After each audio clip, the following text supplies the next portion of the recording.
we want our Kenyans to be homeowners, right?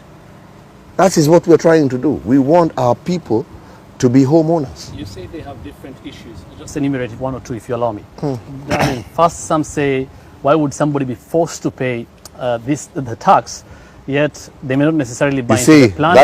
That's where you're getting it wrong, because we are misleading people by telling them that it is a tax. It is not a tax. It is a saving. It is a saving and a contribution towards owning a home. All right? It is not a tax. And people, unfortunately, are called, it is not a tax. It is a saving, a contribution, right? That ultimately, even if you don't get a house, right, that money goes back to the individual. Right. Yeah? And that is why I talked about initially building and developing a culture of saving in society. All right? Okay? Right. So when we now are out there saying that we're taxing, it's like you're taking money away from people. That's not what we're doing. Right? Okay. What we're doing is saying you're contributing, and ultimately your contribution is helping you become a homeowner. Fair enough. That is what we're doing. Right. Right. So what do choice? Yeah. Sorry? It should be by you choice. See, this is where we're saying, if you say by choice, right? We have had all these independent, and that's what I'm saying, you know, let's not go too far. All right? Let's not go too far, right? I've just told you here, right? Gentlemen, we are living in a scenario where, as a country since independence, we have less than 500,000 mortgage holders. Less. I think it's actually probably closer to 200,000, right? Right? And you can do this homework for yourself, right? We have people, right? When you go and try and borrow for a house, you're given a loan for 5 years. My friend, 5 years. How do you repay, yeah?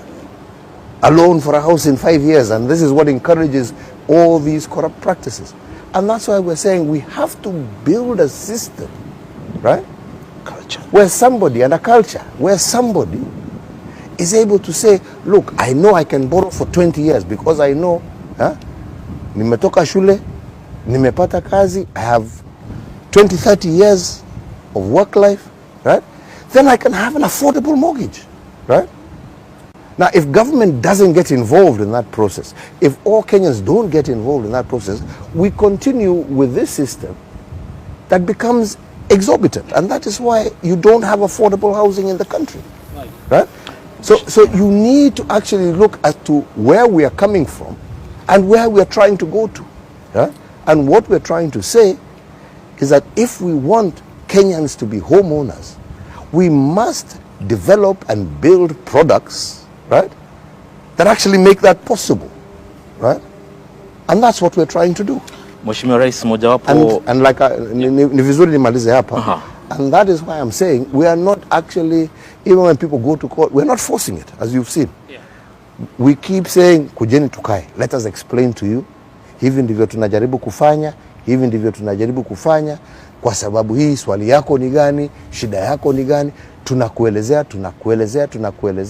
And the majority who have had the opportunity to be explained to, yeah, they actually begin to understand. Because you say, if you go to today's current mortgage market, as he's saying, the choice of individual, right? You tell me where you can get a mortgage today, yeah, at less than 30,000 shillings. How many Kenyans can afford that every month? And that